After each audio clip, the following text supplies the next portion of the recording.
Welcome to our third step, and the third step is actually asking a strategic question of, is what I'm feeling actually true? And your knee-jerk response might be, yes, it's true, I feel like this, but I want you to be really honest with yourself and go, is it really true what I'm saying about myself? Or is this coming from somewhere else?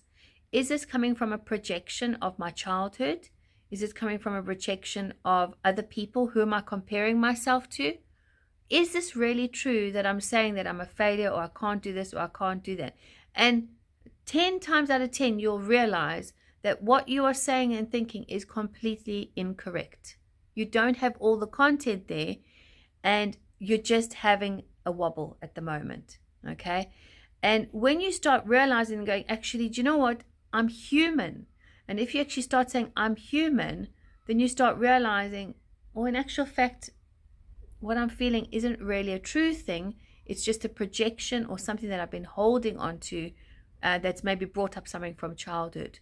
And, is it worth exploring that, asking back then, was it true what people were thinking and saying? And where as an adult, you can go and reflect back a lot better to realize those perceptions, those things that you thought about yourself weren't really true. So it's looking at simplifying something and realizing that your art is there to help you naturally align and balance. And how you deal with this is, again, go back to your step-by-step process. All it is you're feeling overwhelmed by a huge project that you see as a huge project. And when you are looking at a huge project, it tends to be because you're looking at and identifying that subject as its subject name. So, for instance, you'd be looking going, that is a cat, that is a tree, that is a dog.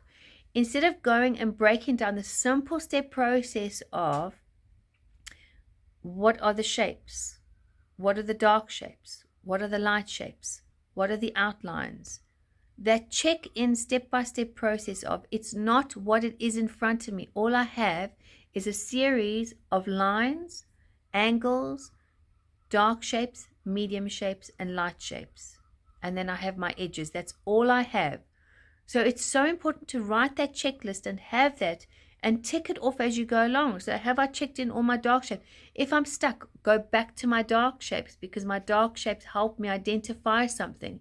And also, how am I identifying those dark shapes? Remember, like we call it the cloud identifying, where I go, well, if I'm looking at the cloud, it looks like a dog.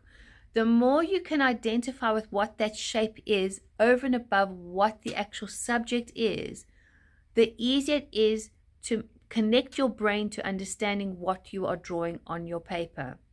So when you are drawing, you're looking at it and you're going, okay, so my dark shape, that looks like a shoe, that looks like a hook, that looks like a foot, that looks like a nose.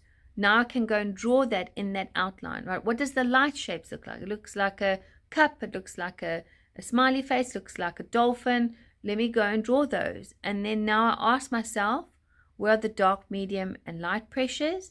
And then what are those edges? So it's just something for you to really think about when you get to this stage.